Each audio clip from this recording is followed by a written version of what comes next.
Сегодня поговорим про одну из моих самых любимых групп. Вы не представляете, как мне снесло голову, когда в 12 лет я включил телевизор и увидел вот это. Пельмень внешне напоминал планету Сатурн. Нет, я перепутал, вот это. Здесь буду лежать и я. Здесь буду лежать и я. Это было настолько поперек всего, что я тогда слушал. Правда, вот найти записи Текилы в Кемерово было нелегко, и только через несколько лет я купил пиратский диск Текила Джаз, все альбомы. И целый год я не слушал ничего, кроме этих записей. Я анализировал эти песни, подбирал на гитаре, писал свою музыку в таком же стиле. Короче, эта группа на меня сильно повлияла, но хватит о личном. Вы на канале «Звучит круто». Меня зовут Женя, и сегодня мы по ноткам разберем одну из песен Текила Джаз. Я долго думал, какую именно песню взять, и нашел, как мне кажется, очень успешный экземпляр, который хорошо репрезентует то, за что я люблю эту группу. Итак, альбом «Целлулоид». Очень важный шаг на пути Текилы от жесткого хардкора к мелодичному поп-року, где есть и то, и то. Песня «Авиация и артиллерия». Тональность соль мажор, темп примерно 120 ударов в минуту. Слушаем. Песня начинается с забойного баса, с которого мы начали, собственно, этот выпуск. Но не просто баса, а узнаваемого баса, на котором играет Евгений Федоров и играет с дисторшеном. Сейчас разберемся, что значат все эти слова, а я, чтобы ничего не упустить, буду конспектировать, за что мы, поклонники, любим Текилу Джаз.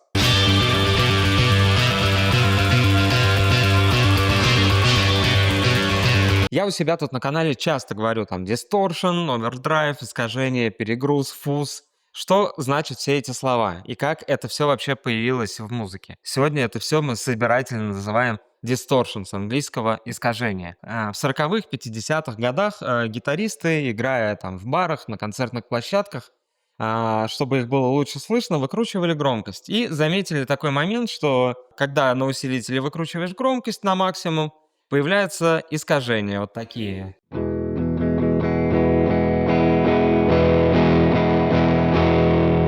Ну и что сказать, музыканты пришли к выводу, что это звучит как? Звучит круто. И такой звук вошел в моду.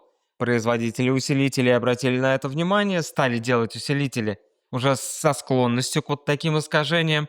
Потом умные люди стали уже производить отдельные эффекты, которые делают вот эти искажения, где не надо там ничего выкручивать, оно само по себе искажает. И для удобства гитаристов их стали помещать в такие педали, которые можно нажать, включить эффект, потом отжать и отключить эффект. И, короче, понеслось. Distortion, искажения полностью определили звук гитары на десятилетия вперед. Их выпущена куча разных версий от кучи разных производителей. Реально, сейчас в это углубляться не будем. Значит, гитаристы у нас стали играть с дисторшеном, да, И в какой-то момент бас-гитаристы посмотрели на них и тоже решили играть с дисторшеном. По легенде, первым это начал делать лидер Motorhead Лемми, но, мне кажется, проверить это абсолютно невозможно. Ну, у каждого гитариста была эта педаль, и, конечно, басисты тоже пробовали через нее играть. И что тут выяснилось? Если гитара с дисторшеном — это как атомный взрыв, то бас-гитара с дисторшеном — это водородная, мать его, царь-бомба с термоядерным модулем. Потому что бас-гитара ниже, у нее вот такие толстые струны, и когда к ней подключаешь еще и дисторшн, это звучит, но сейчас послушаем. У меня в руках бас-гитара, и давайте сначала я поиграю без дисторшена.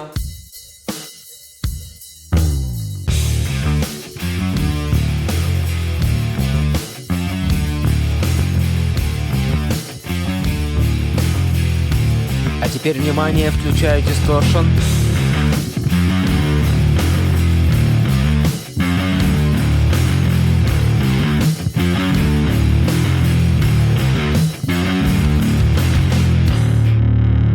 Вот это мощь! Возвращаемся к Текила Джаз.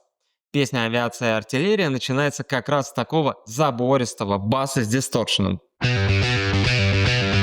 Значит, у нас тут звучит тоника, соль мажор, а ноты играют соль, си. Давайте послушаем другие инструменты, что у нас тут есть.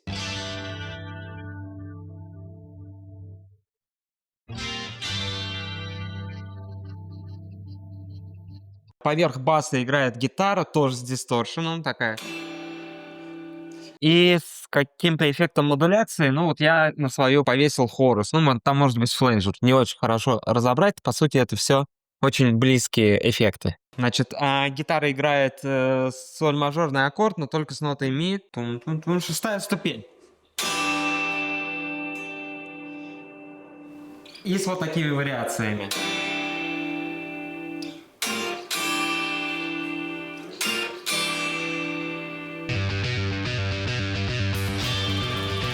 Начинается вот такой вокализ. И подключается хай-хэт.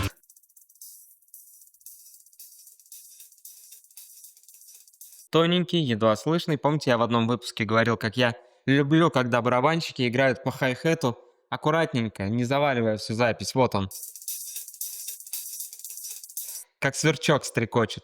Эта музыка влетает сразу мощно. У меня такое ощущение, что как будто, знаете, двигатель у машины завелся. Потом раз такой момент, перед тем, как вступят барабаны, как будто вот этот автомобиль, он такой стоит на месте, газует, готовясь стартануть. Давайте послушаем вот этот момент.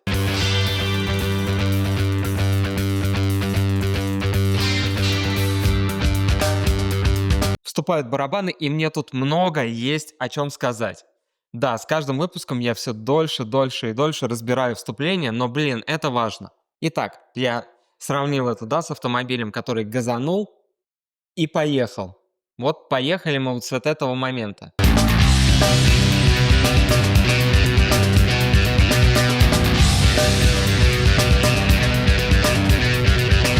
Сразу влетает очень узнаваемый звук барабанщика текилы по имени Александр Воронов. Давайте я изолирую дорожку с барабанами, вот она.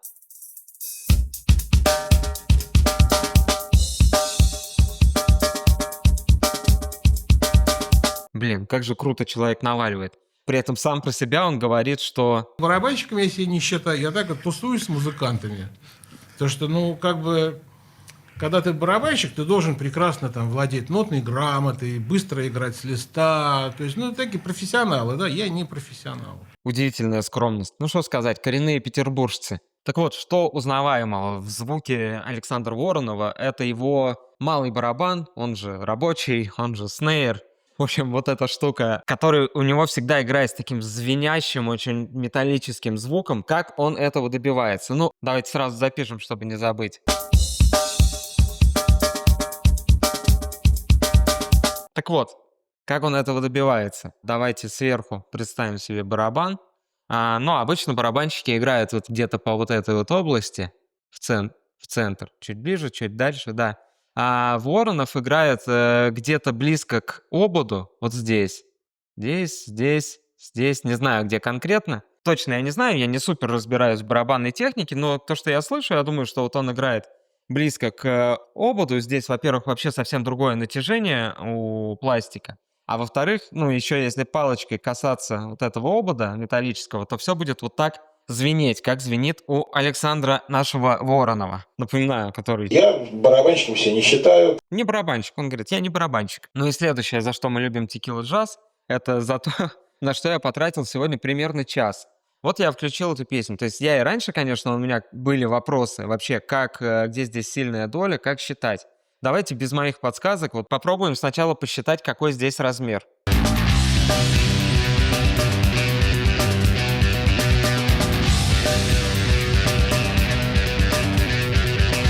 Ладно, окей, я тоже не смог. Я думал, сейчас я закину треки к себе в Cubase, и все станет ясно. Нет, ничего подобного я закинул, стало только сложнее.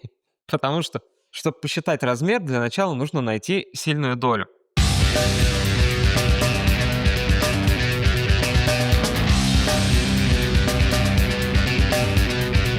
Давайте искать.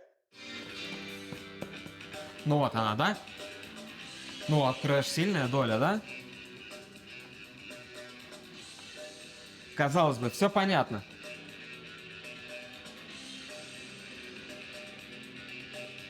Я по этим крэшам даже примерно вот посчитал, что ага, да, размер вот такой-то, такой-то.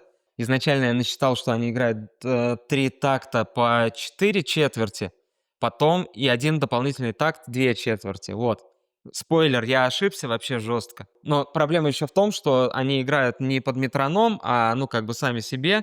Вот, я начал подтягивать метроном под их темп, потратил на это дофига времени, и в какой-то момент понял, что неправильно я посчитал этот размер.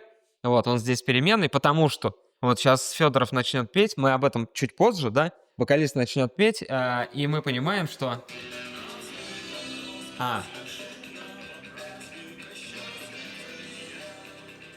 То есть, что крэш бьет вообще... То есть, тарелка бьет отнюдь не в сильную долю. Ага, и я, короче, начал все пересчитывать, вот. Считал, потом решил, что я сейчас вот возьму только барабаны и пересоздам этот бит.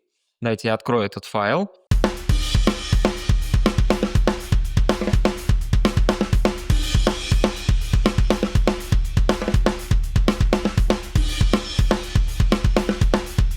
Я думаю, что самые сообразительные уже посчитали. Я не из этих, скажу вам честно. Давайте послушаем с метрономом.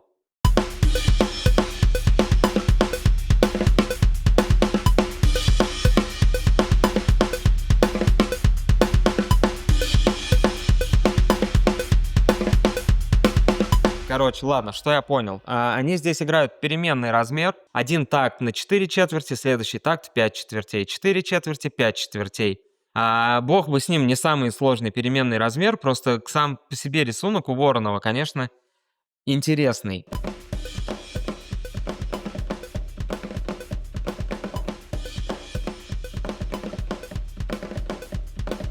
Я недавно смотрел классное видео, как во время войны расшифровывали немецкую шифровальную машину Enigma. Ну, если коротко, там как бы главное было найти какие-то повторяющиеся паттерны. Вот. Я себя сегодня чувствовал немножко этим расшифровщиком и нашел здесь вот 3 паттерна. 4 четверти он играет вот такой рисунок. Тутан-тун, тутан, тукан-тун, тукан, тутан-тун, тутан, тутан-тун, тутан, тутан-тан, тутан, тутан-тан, тутан, тутан-тан, тутан. Это я сейчас зациклил, это было на 4 четверти. Потом 4 четверти он играет, он как бы чуть-чуть его переворачивает, и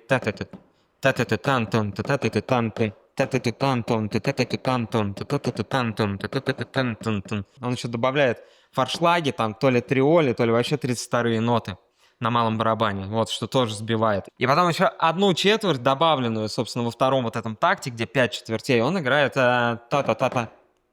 И таким образом получается тутан-тун, тутан, тутан-тун, тутан, та-та-тутан-тун, та-та-тутан-тун, та-та-та-тутан-тун, тутан.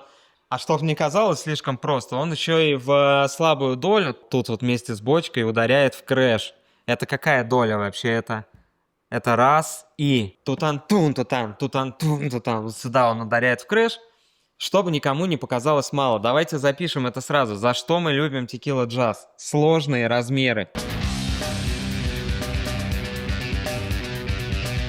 Значит, когда я посчитал наконец-то, что у нас есть тут 4 четверти и 5 четвертей, мне уже стало полегче подобрать темп трека. Он здесь все время меняется, потому что ребята играли без метронома, и мы тоже об этом поговорим, что они где надо чуть-чуть ускоряют, где надо чуть-чуть замедляют. Круто. Я, с одной стороны, люблю, когда все ровно сыграно под метроном, но мне, наверное, как разборщику просто с таким проще работать, вот. Но это у плохих музыкантов проблема, что если они начинают играть без метронома, они улетают куда-нибудь там и или загоняют темп, или замедляют. А Текила Джаз хорошие музыканты, и они, когда играют без метронома, они просто делают это как надо. У них все ровно, просто где-то чуть побыстрее, где-то чуть поспокойнее, короче. Но в целом, все-таки Текила — это концертная группа. Они родились как живая группа. Я как понимаю, они многие свои записи писали в студии все вместе. А может, я это сочинил. Ну, короче, это очень хорошая именно концертная, живая группа. Значит, вот, смотрите, вот у меня вот этот график с темпом, да, он в целом где-то нарастает, где-то спадает, где-то нарастает, где-то спадает, и в целом по песне он немножечко нарастает в конце, собственно, он быстрее всего. Значит, начинается, тем не менее, песня в размере 4 четверти, и он еще там будет повторяться. Давайте включим метроном и послушаем. 2, 3, 4, раз, 2, 3, 4, раз, 2, 3, 4, раз, 2, 3, 4. Потом то место, помните, где я говорил, как будто бы автомобиль газует. Тут у нас появляется 6 четвертей. Давайте посчитаем. Раз, два, три, четыре. Раз, два, три, четыре. Раз, два, три, четыре, пять, 6. И поехали! Значит, смотрите. У меня здесь вы можете увидеть 9 четвертей. Это я просто, чтобы мне 100 раз не менять здесь размер, я просто вписал 9 четвертей, как бы, и у меня идет по 2 такта. В одном такте 4 четверти, в другом 5 четвертей. Давайте попробуем посчитать. Раз, два, три, четыре.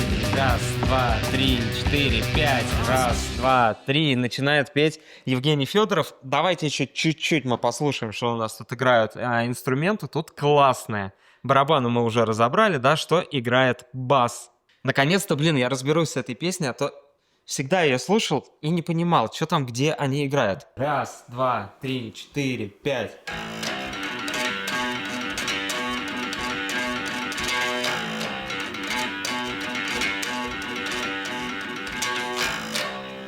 Без барабанов вообще сложно играть, непонятно, на что ориентироваться, метроном этот не слышно. Так вот, гитара тем временем еще сильнее перегружается и играет здесь до мажор. Давайте послушаем.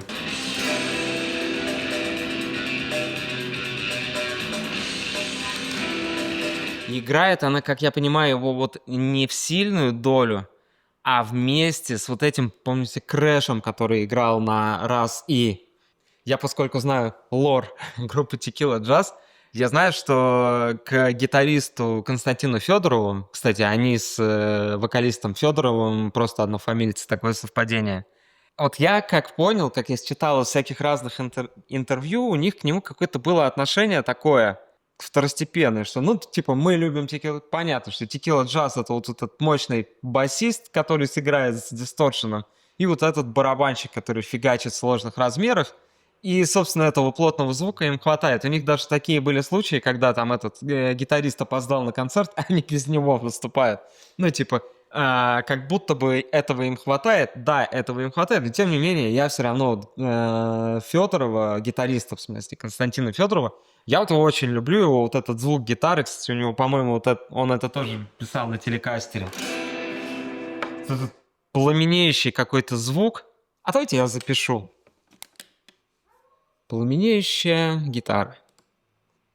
В общем, он сейчас в Tequila Jazz не играет, но когда он там был, это мой любимый период в их творчестве, и мне кажется, он писал классные гитарные партии, и зря они так к нему пренебрежительно относились. Может быть, они не относились к нему так, может быть, это я додумал, но во всяком случае, вот у меня всегда было какое-то такое ощущение по поводу Константина Федорова.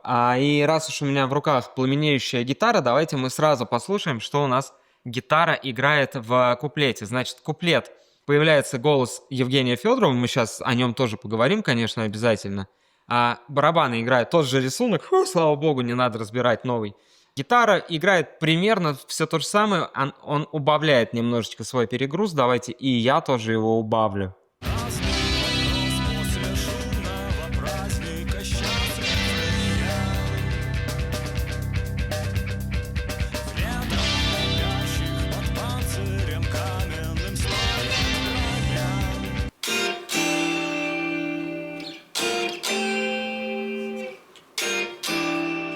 Вот такое.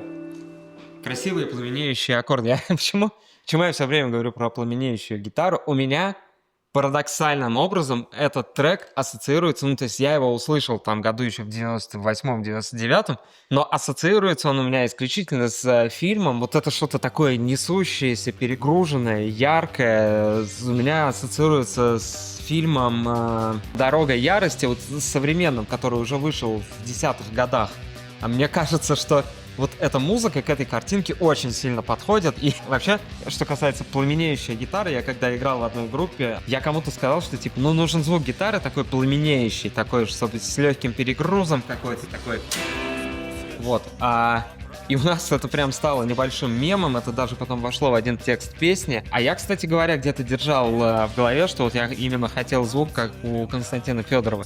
А потом, спустя уже десятилетия, выходит этот фильм «Дорога ярости», и там они несутся по этой пустыне, и чувак с гитарой, рядом с ним какое-то фаер-шоу, фигачат огни. Вот, и вот мне кажется, что Вот это все, вот у меня это все в голове как-то связалось в одно. Хороший фильм, кстати, недавно пересматривал вообще. Современная классика. Значит, давайте послушаем Евгения Федорова. Праздный вопрос после шумного праздника, счастлив ли я? В недрах кипящих под панцирем каменным 100 лет броня. Ну вот тут вот, во-первых, становится уже как-то реально хотя бы посчитать размер, да? Давайте попробуем. Раз, два, три, четыре, раз, два, три, четыре, пять, раз, два, три, четыре, раз, два, три, четыре, пять, раз, два, три, четыре, раз, два, три, четыре, пять, раз, два, три, четыре, раз, два, три, четыре, пять. Во-вторых, мне нравится рисунок. Тут у Федорова тоже есть два таких паттерна, которые повторяются.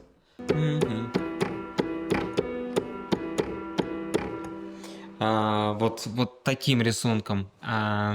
И потом такой же паттерн, но чуть-чуть он поет его с оттяжкой. Лесом горящим из горных ущелий ведет колея. Этой дорогой вдогонку закату уходит моя. Пока еще не припев. Смотрите, как они уходят на припев. Значит, у нас идет, если мы сейчас забудем, что я тут поставил 9 четвертей, у нас идет последние такты. Все так же. 4 четверти, 5 четвертей, 4 четверти, 5 четвертей, 4 четверти, 5 четвертей. И повторяется еще раз 5 четвертей. Почему? Потому что могут. 5 четвертей повторяется, и мы выходим на, собственно, припев.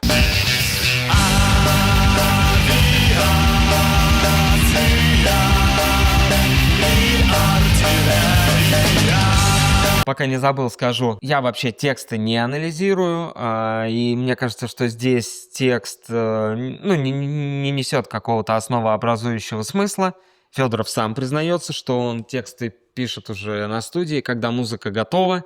Вот, ну и заметно, что текст мог быть другим, но он вот такой авиация и артиллерия, такой в раннем творчестве Текила Джаз вообще было очень много вот этих милитаристских смыслов. И интересно, как жизнь повернулась, потому что сейчас Евгений Федоров в данный момент один из громких пацифистских и антивоенных голосов. А в то же время, не знаю, какой-нибудь Сергей Галанин, который пел «Нам снится, что кончилась война», но вы сами знаете, не буду даже про него говорить. Сраный милитарист и лицемер, конечно, ему легко, он ездит по гастролям, а умирать за него должны другие. Козел. Вернемся к нашему музыкальному блогу. В припеве мы наконец-то переходим на 4 четверти, такие милые, родные сердцу. Давайте послушаем, как играют барабаны в припеве. Панковый хардкорный бит, как мы любим. Послушайте этот бас.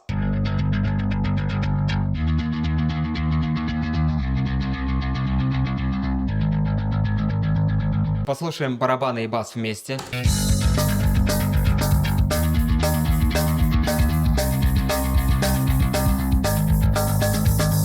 И тут я вам расскажу о последнем компоненте в творчестве Текила Джаз, очень важным, за которое я и другие поклонники их любим. В творчестве Текила Джаз присутствует такое явление, как угар.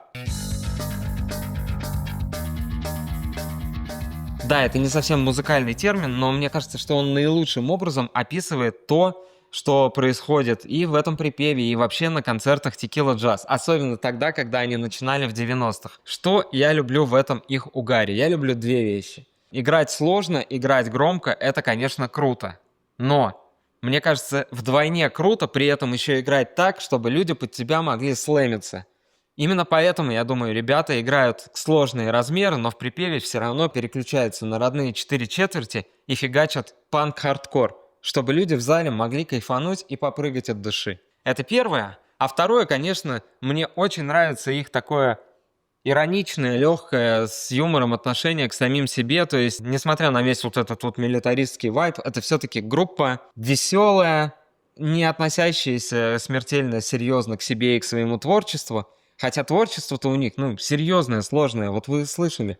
Вот, и мне кажется, что вот этого угара многим профессионалам чуть-чуть не хватает. Да, круто, чуваки, когда вы играете сложные вещи, но еще круче, когда вы не делаете это на серьезных щах, а сами кайфуете и даете людям в зале тоже попрыгать. Я не требую от всех там быть танцевальными и угарными, но, блин, когда это есть, и когда это сочетается с вот таким мастерством, как у Текилы Джаз, по-моему, это супер круто. Именно за это я их и люблю. Так давайте же посмотрим подробнее, из чего состоит припев. Бас в припеве 16 минутами просто играет гармонию припева. А она у нас какая? Соль мажор, ре диез мажор внезапно. Да, это у нас повышенная 7-я ступень в мажоре. До 6-я ступень и соль диез мажор. То есть пониженная 2-я ступень. Вау, круто. И все это в мажоре.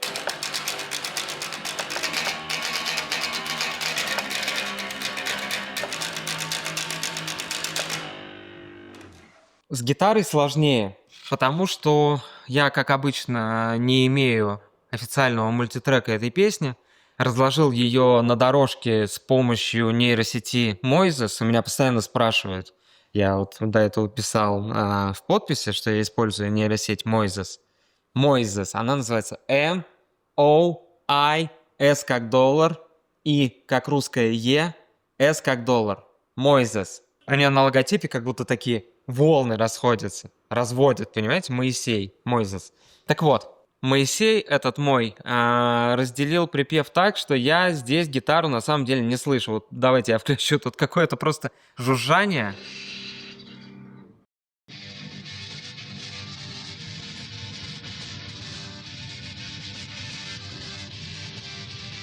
Можно предположить, конечно, что гитара играет...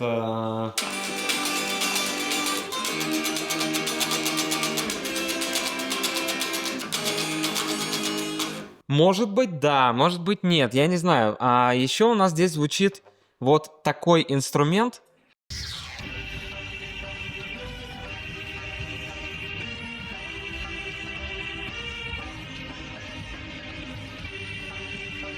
Нейросеть это определила как клавишную. Ну, может быть, да. Может быть, это как-то супер обработанная гитара играет вот это вот. А попробуем-ка мы к гитаре добавить такой эффект, который в народе называется ротатор.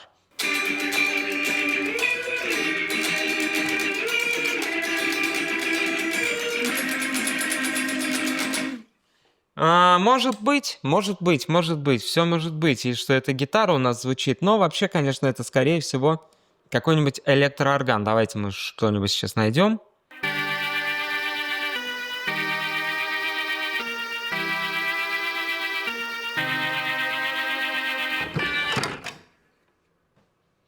Может быть. Первый припев заканчивается, идет вот такой проигрыш.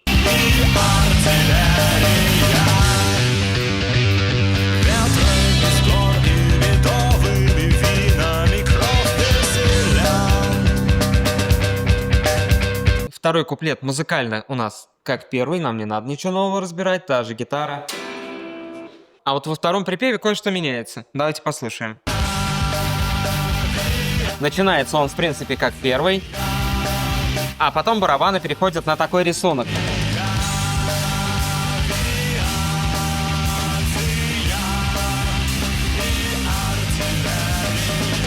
То есть, если раньше малый барабан бил все время в сильную долю,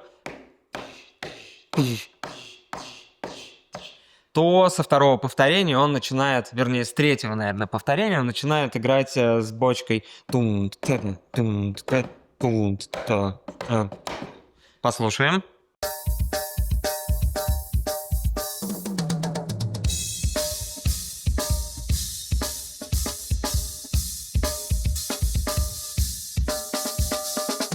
Остальные музыканты играют то же самое, и вместе угар становится еще угарнее. И после этого мощного припева переходим к проигрышу. По-прежнему на 4 четверти играем. И возвращается вокалист, который мы уже слышали в начале. Начинается третий куплет, барабаны делают паузу. Вот, послушайте. Солнцем нагретые камни наскучат, хоть я и змея. Далее в песне, конечно, положена рифма семья. И вы думали, размер будет снова переменный, то 4 четверти, то 5 четвертей, а вот и нет.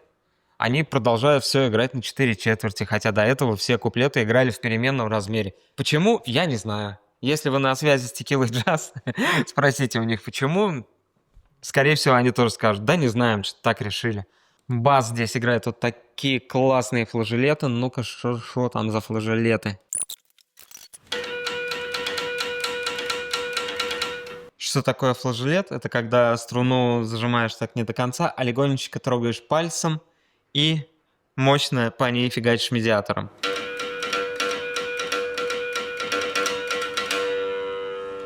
И таким образом у нас звучит не сама нот, не основной тон, а его гармоника.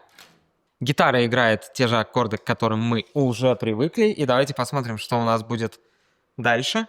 Песня близится к кульминации, третий куплет заканчивается. Тут происходят две интересных вещи. Во-первых, барабанщик играет вот такой прикольный фил.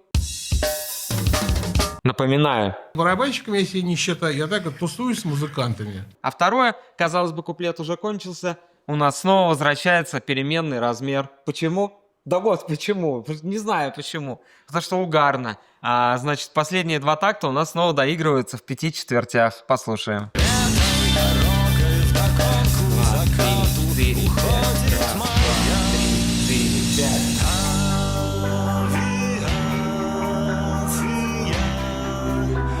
Ой, а помните, да, я на гитару вешал эффект, который называется ротатор. А вот тут, похоже, он снова у нас включается и играет что-то типа...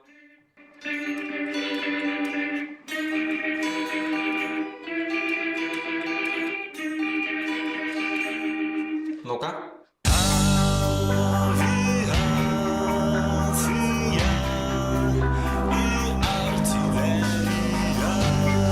Чувствуете, что сейчас что-то будет? По вот этим барабанам я чувствую, что мы близимся к кульминации.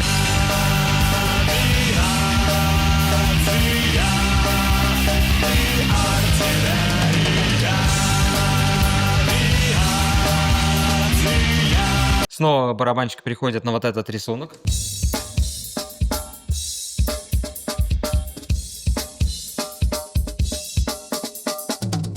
Много барабанных филов, угар, музыканты играют на все бабки. Мне нужно прям поправить очки, столько терминологии навалил. Про темп я вам еще хотел сказать. Если мы начинали в темпе, ну, примерно плюс-минус где-то 118 ударов в минуту, то в коде музыканты у нас уже фигачат 126. Вы скажете, ну что такого, всего лишь 8 ударов в минуту добавили. Но на самом-то деле музыканты разогнали песню на 10%. И опять же, они это сделали не потому, что они криво играют, а наоборот, потому что они чувствуют, что в конце можно ускориться. Потому что угар. Ну и вот эта допевка «Елки, зеленые брызги шампанского». Что это, если не угар, не какая-то ирония и не способ сбросить слишком серьезное выражение со своего лица? Зеленые брызги шампанского, елки, зеленые брызги шампанского. И кода считается вот так. Раз, два, три, раз, два. Все. За что я люблю Текилу Джаз, и вы, надеюсь, теперь тоже.